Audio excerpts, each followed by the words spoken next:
Cast your mind back, way back to January the 5th of this year. Justin Trudeau was leading the Liberals to historic polling lows. His government on the brink of collapse. Pierre Poilievre could practically taste a majority government.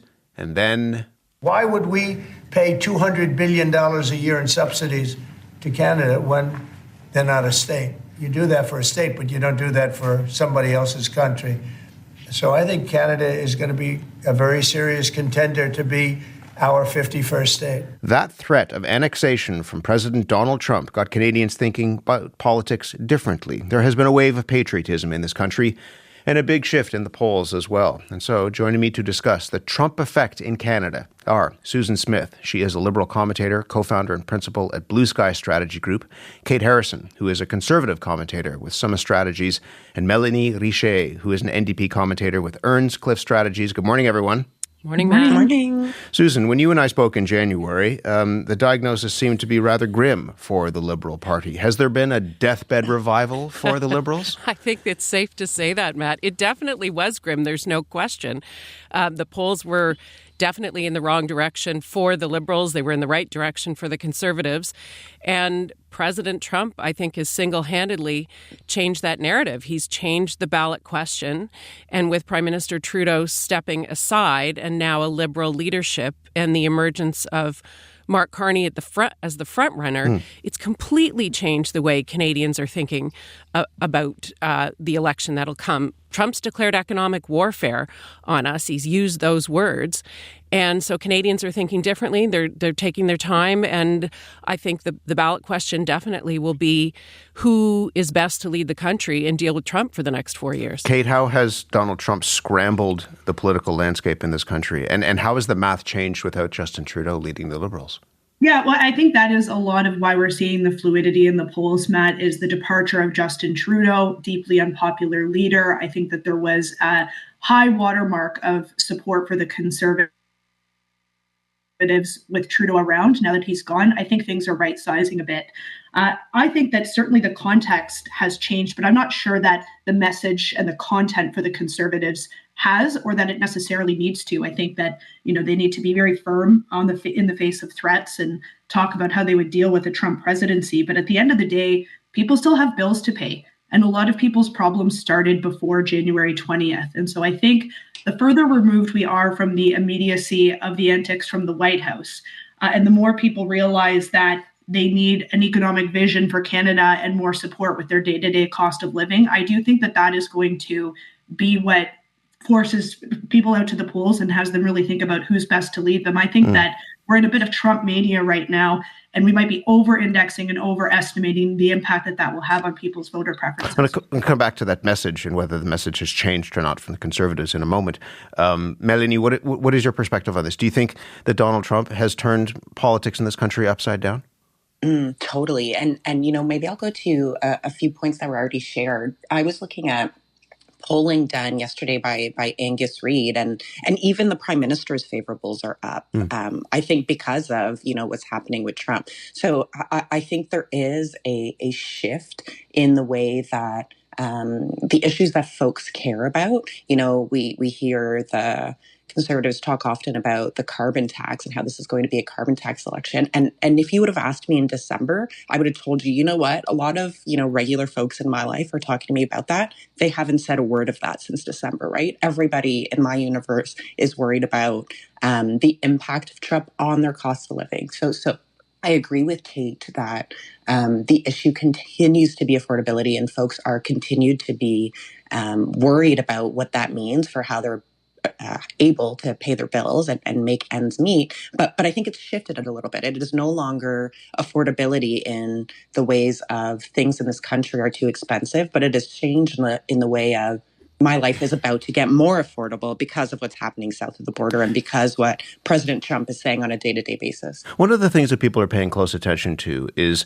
how the Conservatives in particular are reacting to that. Over the weekend, Pierre Poilievre held a rally in Ottawa with a message that was pitched particularly to meet this current mood in many ways. Have a listen to a little bit of Mr. Poilievre's speech. So let me be clear. We will never be the 51st state. We will bear any burden and pay any price to protect the sovereignty and independence of our country. Kate, on the lectern for many, many months, the sign was Axe the Tax. The sign on the lectern has changed now. It now says Canada First. And the question is whether this is a pivot from Pierre Poilievre or not. You've said, and you just said this, the context has changed in some ways, but the content has not. So is this not a pivot from Pierre Poilievre? I wouldn't describe it as that, Matt. And in fact, the carbon tax for the last year and a half has been a cornerstone of what Conservatives are talking about in terms of day-to-day affordability and pocketbook issues. That has not gone away. It's going to go up again on April 1st. The person most likely to succeed, Justin Trudeau, Mark Carney, has been part and parcel with that policy, a big champion of the carbon tax for many, many years. Although he also said that he would scrap the carbon tax. Yeah, that's not true. He said that he would pause it until after the election, and then he has actually since said that consumers will be paying more. So I would say it's not quite clear where he stands on that issue, but it's more than just day-to-day affordability. When we were talking about economic sovereignty, how to make sure Canada can stand on our own 2 feet, the carbon tax is really foundational to our investment environment. And so I think for Poilievre, it's not just a conversation about gas prices. It's also about how we can be more independent from the United States. Very difficult to have that conversation the longer that the carbon tax sticks around. So I think that this is not a shift. Right. I think that if anything, they're going to be leaning into much of what they've been talking about for the better part of 12 or 18 months. I'll come back to you in just a moment. Susan, I could hear you in the background. Go ahead. I think the fact of the matter is the two front runners in the Liberal leadership campaign, Mark Carney and Chrystia Freeland, have both been crystal clear that they would cut the carbon tax. They would stop that. And so I think what they've done right away is pull the carpet out from Mr. Poilievre on the narrative that he's been pushing for so long. The other narrative that Mr. Poilievre's been talking about for the last 2 years is that Canada's broken. And what we've seen is that Canada is not broken. So what you saw on the weekend with Mr. Poilievre in a rally is something that politicians do in the lead up to an election. They pull their supporters into the room. They stage a nice backdrop. Mr. Poilievre even had a red tie on. And he's trying to pivot from being Captain Canada is broken to Captain Canada. And I think it's going to be a tough pivot for him because he was very successful with his Axe the Tax slogan. Now the tax is going to be axed. But that's not what Canadians are going to be making their decisions about. The worse Mr. Trump behaves, the worse it actually is for Mr. Poilievre. He's been a career politician. Mark Carney's run the Bank of Canada. He's been the governor of the Bank of England. He's worked in the real world. Chrystia Freeland has led the country from a finance minister perspective. I do think the polls are looking like Mr. Carney will win, but this is what Canadians are going to be looking at. Definitely affordability issues, but Mr. Trump continues to declare war on Canada. He's not going to change his mind. We are going to be feeling the effects of it, and we need someone who understands the economy, and that's the message that the Liberals are trying to contrast with the Conservatives. Kate, is it tricky, just briefly, is it tricky for Pierre Poilievre to wrap himself in the flag when he has been saying that Canada is broken? No, I think you can walk and chew gum at the same time. I think it is fair to say that people's problems started before Donald Trump was elected to office. And it is also fair to point out that the policies of the last 9 years under the Liberals have led to Canada's weakened economic state. So that is part of the message, but you also need to offer solutions. And what we saw on the weekend was about 40 minutes of substantive delivery of policy. So what would change? Right. Under a Conservative government? That's the message that they need to be leaning to at this point, is how things would look different. And if you want Conservative policy solutions to these problems, you will actually have to vote Conservative. Melanie, if the math is very different than when you and I spoke in January, what does Pierre Poilievre need to do now? It's hard to say, right? So I agree with Susan. I think that it is super hard to have convinced folks that Canada is broken and then pivot to Canada first. I don't think that that works in people's brains, right? It's disjointed. So I'd be super interested to see how that conversation's going with folks. But again, not to go back to polling again, but I do like following it for the sentiment of people feeling and where they're at. And I think Pierre Poilievre was super successful when he was able to make people angry. That the Canada is broken really responded well to that anger, but we're seeing that anger shift into fear. So how do you respond to folks when they're worried about different things and they're looking for somebody that has their back in a different different way. I think it'll be super hard for the Conservatives to fill that. And I think we're starting to see that. But I do think it's an opportunity, or not even just an opportunity, a challenge for all parties to almost go back to the drawing board a little bit and figure out how they need to respond to people in this new feeling, because it will be very different. Particularly for the Liberals, who are in the midst of a leadership race right now. Mark Carney is running in that race. He is apparently racking in money and endorsements as well. He spoke with the CBC's Rosemary Barton on the weekend. Have a listen to a little bit of that. It would be helpful for Canadians to know exactly what you would do when it comes to tariffs. So why are you being so reticent to talk about that? Because I'm a good negotiator. I have negotiated a number of situations in the past. I know how to manage crises. I know what you do in the order you can control things. It is not a good idea to insert yourself in the middle of a negotiation, give conflicting signals. Other candidates are doing that. It's not a good idea to do that. Susan, Mark Carney won't say what he'll do in response to the Trump's the tariffs that Donald Trump is proposing. He has not been elected. He has not led a party. Why is it a good idea for Canadians to gamble on him and for the party to gamble on him with all of those big question marks? Well, he's not an unknown quantity. I think the rest of the sentence when he was speaking to Rosie was that I haven't been elected the leader yet, so not my place to insert myself in the negotiations. Look, I think when you elect a leader, he will be speaking about the policies. He's addressed some of the dollar-for-dollar tariffs that he would take on. But what he has said he is an experienced negotiator. He worked at the Bank of Canada under Stephen Harper and Jim Flaherty, and he helped us navigate the economic crisis in 2008 as the governor of the Bank of Canada. Then England, Brexit, managing that. Then the private sector. Pierre Poilievre was elected as an MP when he was 26 years old. He hasn't worked in the real world, in financial markets, dealing with the kinds of things and the kinds of global leaders and business people that Canada's going to have to deal with.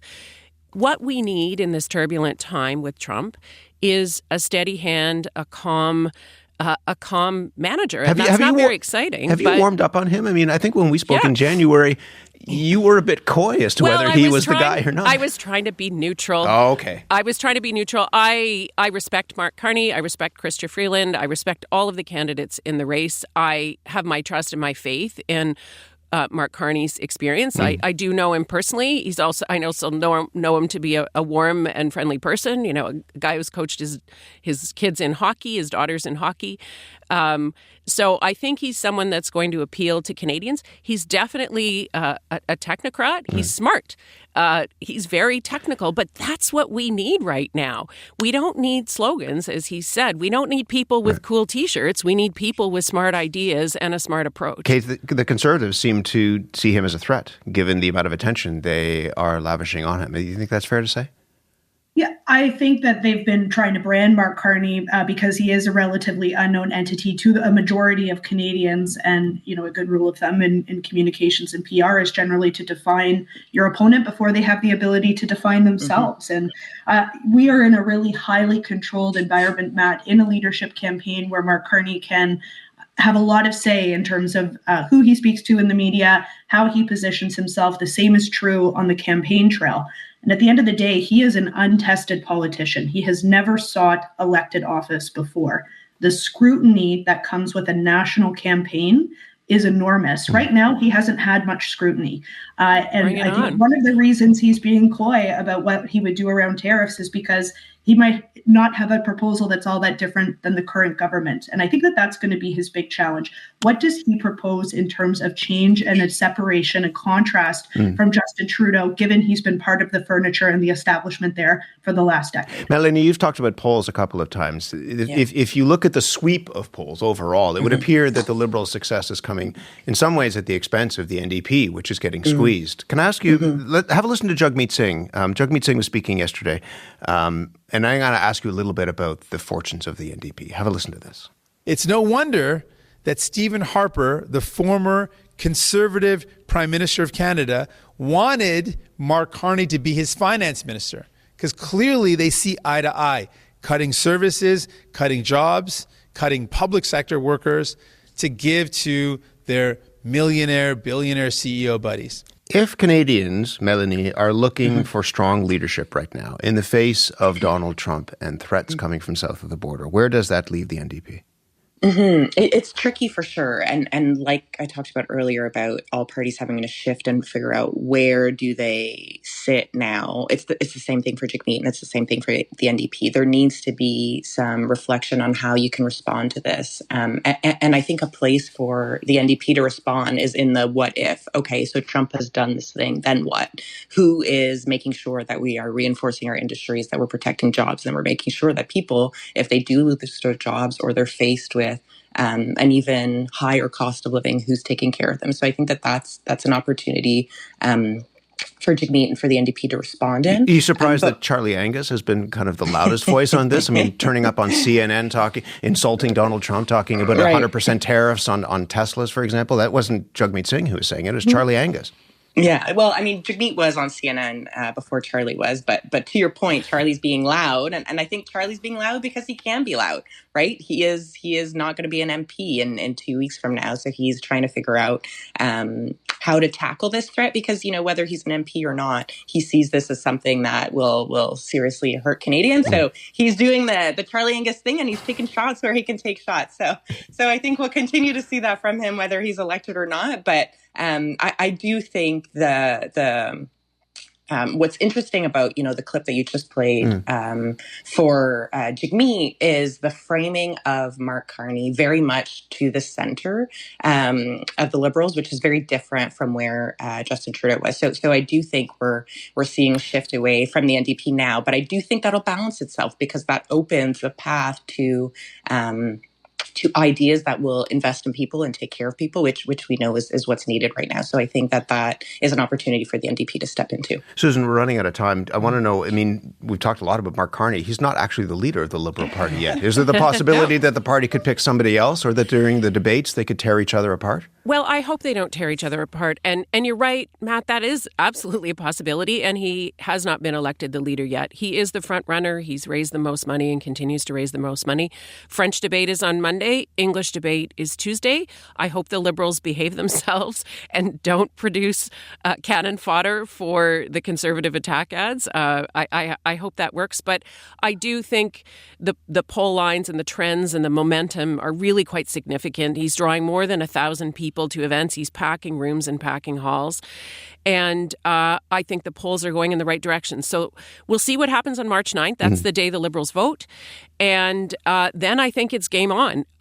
As I said, the worse Mr. Trump behaves towards Canada, the worse it is for Mr. Poilievre, the worse it is for Canadians. We're buying Canadian tomatoes. We're booing the American anthem. We've never been more united as a country. So I think Canadians will pause. They'll take stock and they'll decide, do they want to support someone who's been telling us for 2 years that Canada's broken, or do they want someone that has a plan and the experience to manage the economy? Kate, this last word to you. If the polls are going perhaps broadly in the wrong direction for the Conservatives, is there pressure on Pierre Poilievre to change him, not so much the message, but what he is presenting to Canadians in this moment? Yeah, well, the Conservatives in most polling still have about 40% support, Matt, and that is exceptionally high for Conservatives in Canada. So I think it's more about watching the trend line as opposed to responding and reacting to individual polls. I think we're seeing some right sizing, again, of voter intention with Justin Trudeau gone, and certainly the Trump threat has opened up a voter accessibility, I would say, for the Liberals. Are you worried about what Donald Trump says next?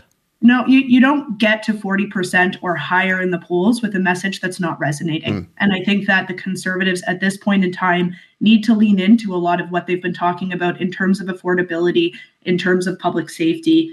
Their entire slogan for the campaign is "Bring it home." It's been that way for 18 months. And I think that actually speaks to the moment more now than perhaps it did before. A lot can change in a month, certainly in a couple of weeks too. Perhaps we'll talk again as this continues to roll. Thank you very much for being here this morning. Thank you. Susan Smith is a Liberal commentator, co-founder and principal with Blue Sky Strategy Group. Kate Harrison, Conservative commentator with Summit Strategies. And Melanie Richer is an NDP commentator with Earnscliffe Strategies.